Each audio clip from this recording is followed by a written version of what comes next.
Hi everyone, it's Fizzy, your Vice President Education, and today I'm going to be talking you through the package of measures that the university has put in place to mitigate the impact of COVID-19 on assessments this academic year.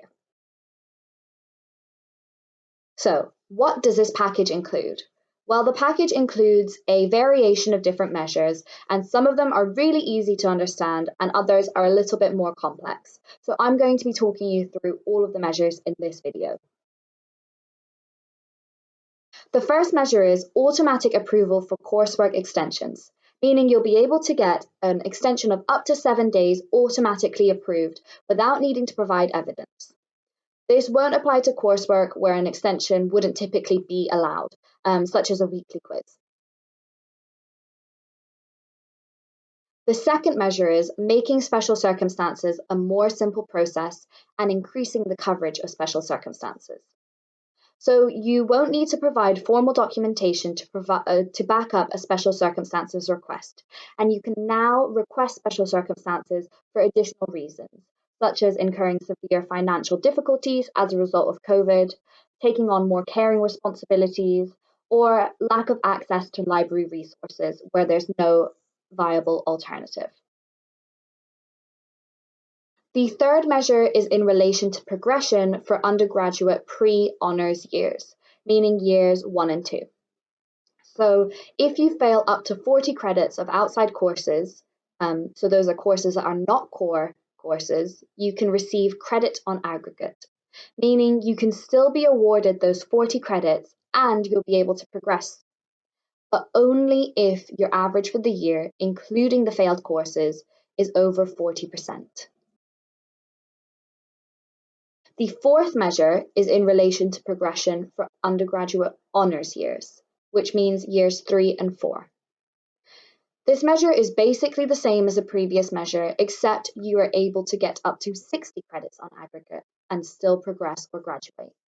Again, you can only receive the credits for the courses if your average for the year, including the failed courses, is over 40%. The results from your failed courses will also count toward your degree average unless they've been discounted through the special circumstances process. The fifth measure is in relation to degree classification for undergraduate students. So the borderline range for degree classification will be expanded from 2 to 3%. Meaning if you get a 67% as your overall average at the end of your degree, the Board of Examiners will consider whether you can actually be awarded a first. This will be decided on a case-by-case basis, and it's not an automatic first, but it does mean that the Board of Examiners will definitely consider you. The sixth measure is in relation to PGT degree progression. So this measure allows students to receive credit on aggregate for up to 60 credits for their taught components, meaning if you failed 60 credits of taught courses, you can still be awarded those credits.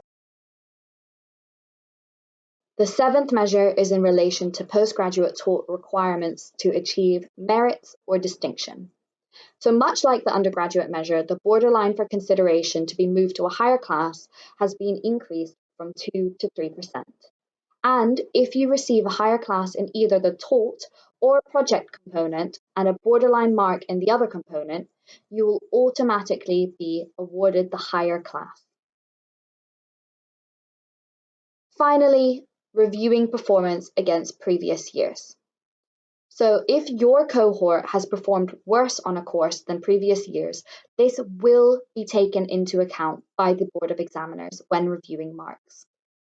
Additionally, where your course delivery has been affected by exceptional circumstances in light of COVID, this will also be taken into account by the Board of Examiners. For example, if your course had a practical element that wasn't able to go ahead this year due to COVID, then this will be taken into account. Well, I think you'll be really happy to know that all of the emails and concerns that you've been raising to us at the Students' Association has had a huge impact on the development of these measures. The university ensured that myself and VP Welfare Neve were included in all of the planning and decision making for this package of measures. I was also able to share the proposal for the measures with all of our elected school representatives, and they were provided the opportunity to give feedback before the formal approval of these measures. So you had a voice through your elected representatives in the creation of these measures. Do you want more information on these measures?